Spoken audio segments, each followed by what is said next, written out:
Ontem foi um Botafogo que melhorou, começou mal o jogo, começou pior ainda o segundo tempo, mas melhorou com uma simples mudança do Renato Paiva.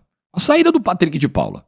O Santi Rodrigues entrando na esquerda, o Savarino jogando como um 10, melhorou o desempenho de todo mundo. Primeiro tempo do Botafogo começou confuso, Botafogo tendo problemas na defesa, o Barbosa tomou um gol aos 2 minutos de jogo, tomou um cartão amarelo aos 2 minutos de jogo, né? Botafogo tem tentado uma saída apoiada, muitas vezes ali com o John. Eu acho que isso ainda não está ajustado, isso ainda, contra adversário de maior qualidade, é um risco alto, é um risco que você precisa calcular bem para correr.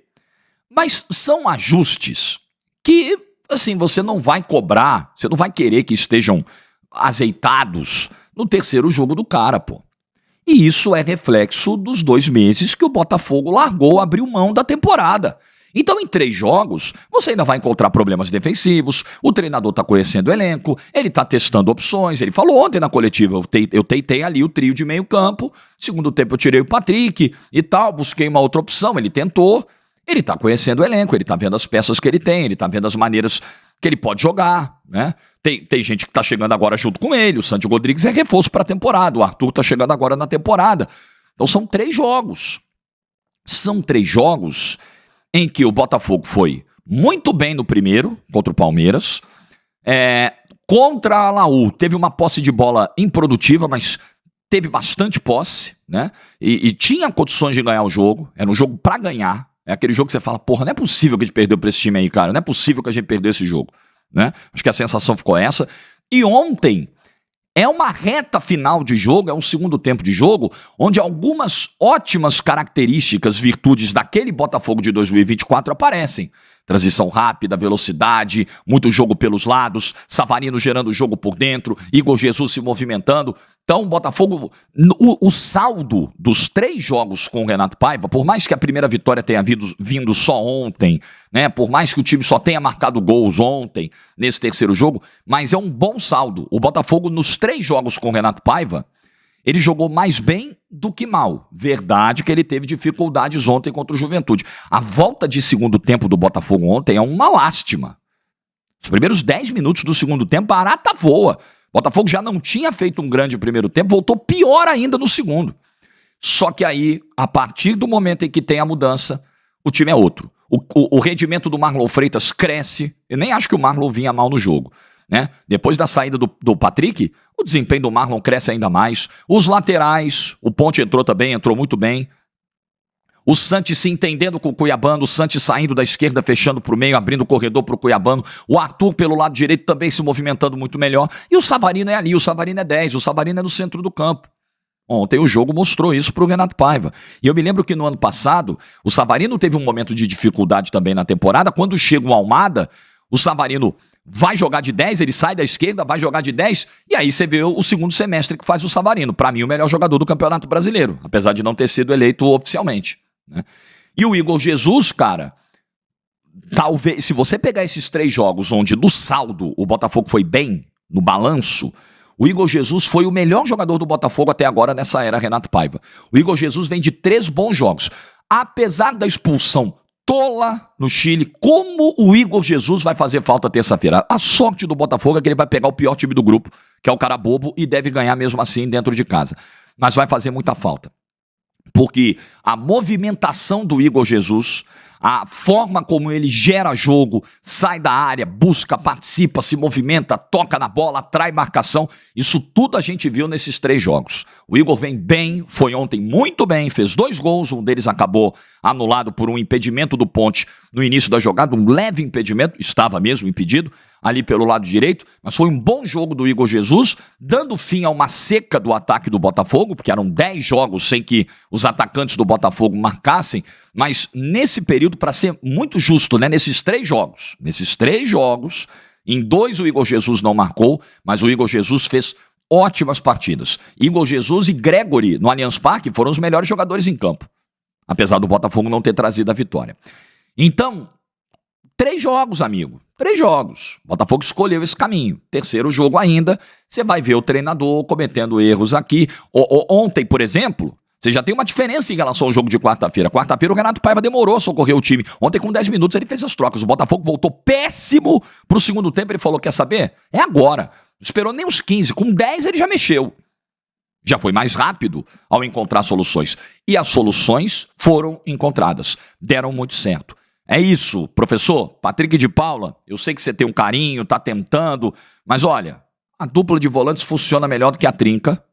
Gregory e Marlon Freitas assim, Savarino por dentro, não é isso? Talvez o Santi lá mesmo pelo lado esquerdo. É isso, professor.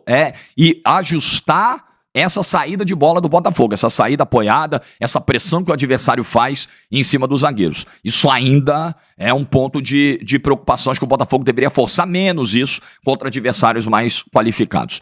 Mas, gente, nós estamos falando de um time que manteve 9 titulares campeões do ano passado.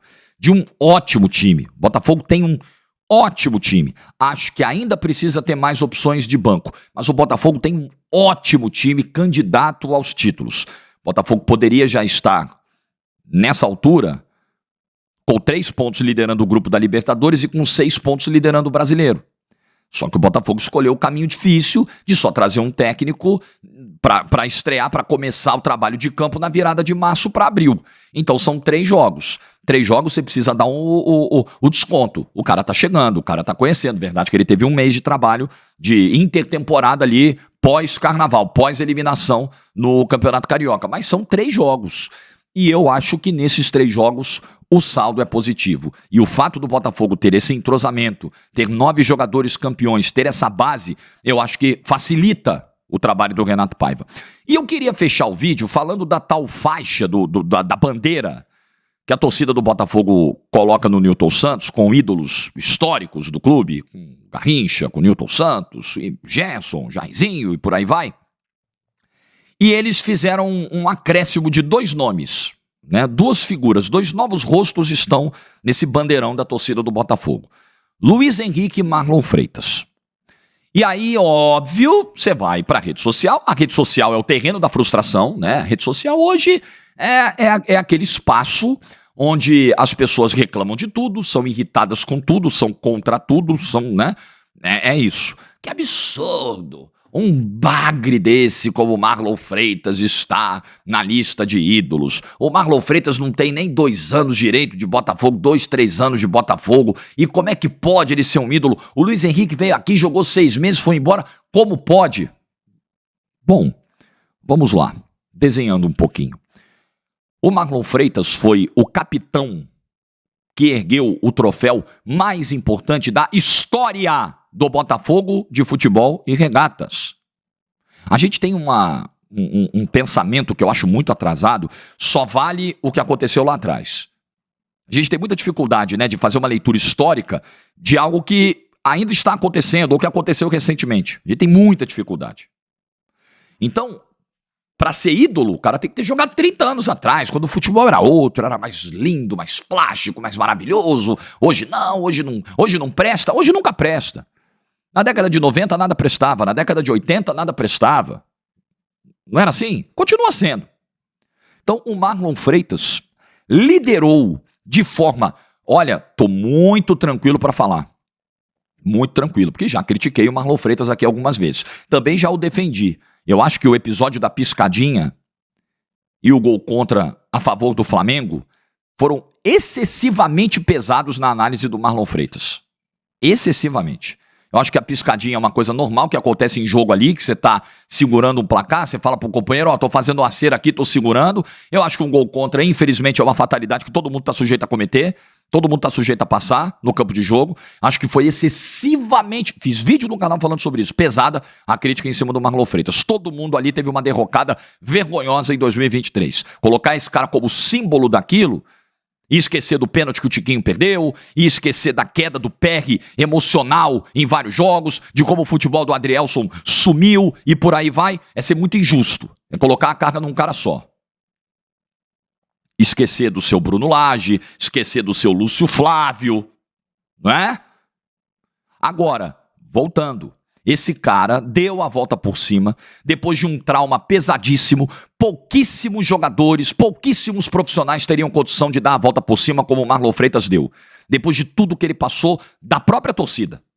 E ele lidera de maneira brilhante, dentro e fora de campo, esse time rumo ao título mais importante da sua história. Então, existem sim elementos para o Marlon Freitas estar ali. Claro que existem. Tá longe de ser um absurdo. Podia ter mais gente? Podia. Podia ter o Savarino? Podia. Seria muito legal, né? Podia ter mais gente. Mas não dava, né? Você tinha que escolher 2. Fizeram uma votação lá, parece. Os critérios estão claros. Tem gente defendendo... Você vê o nível da rede social? Das pessoas que só querem reclamar e só querem xingar na rede social? O nível é esse aí, ó. Tinha gente reclamando do Marlon Freitas e dizendo: por que o Gatito não está ali? Pelo amor de Deus, gente. Gatito Fernandes, muito respeito pelo clube, foi muito profissional, decidiu o Campeonato Carioca de 2018, pegou pênalti, goleiraço, histórico, naquela pré-Libertadores fez milagre pro Botafogo, beleza, mas... Gente, o Marlon Freitas é o capitão da conquista da Libertadores, o Gatito era o goleiro reserva do Botafogo em 2024. Quando o maior título da história do clube foi conquistado. Quando o tabu de quase 30 anos sem ganhar um campeonato brasileiro foi quebrado. E o Luiz Henrique foi o jogador mais talentoso dessa conquista. Fez gol na final da Libertadores, fez um grande campeonato brasileiro, uma grande Libertadores da América. Também não tem discussão, jogou muita bola. Foi o toque de talento, foi o diferencial de talento do Botafogo para ser campeão dos 2 títulos em 2024. Está correto. Como é que pode? Assim, independentemente do nome, tá? Você não quer o Marlon Freitas? Aí você quer que coloque quem? O Savarino, o Almada, tanto faz. O Barbosa, que jogou pra caramba, o Bastos. Beleza, pode ser quem você quiser. Agora, vocês acham que depois do time conquistar o maior título da sua história, no panteão dos ídolos, você não vai incluir ninguém desse time? Não, porque eles não se comparam a Garrincha.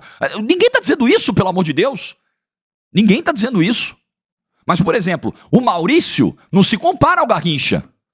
E ele é ídolo do Botafogo, ele fez o gol de um dos títulos mais importantes da história do Botafogo em 89, dando fim ao jejum de 21 anos.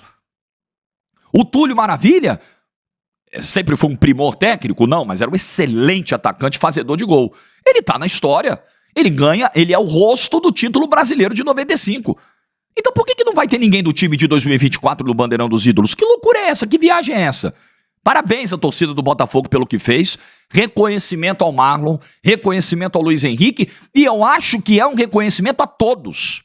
Eu acho que é um recado muito claro. Vocês, mesmo não estando aqui, porque não tinha espaço para colocar todo mundo, vocês que deram essa glória eterna ao Botafogo, vocês estão todos na história. Vocês são ídolos, vocês serão reconhecidos, serão sempre lembrados pelo torcedor do Botafogo. Não tem problema nenhum. Acho que é correta, é justa a homenagem e deixa reclamar. Em rede social os caras reclamam de tudo, são raivosos, são frustrados, tá cheio de gente frustrada, infeliz, mal sucedida, que precisa da rede social para colocar as frustrações para fora. É só isso, não esquenta aí com isso não. Parabéns aos torcedores do Botafogo pela coragem que tiveram. Like no vídeo se você ficou até o final, bom domingo para todo mundo, juízo e tchau!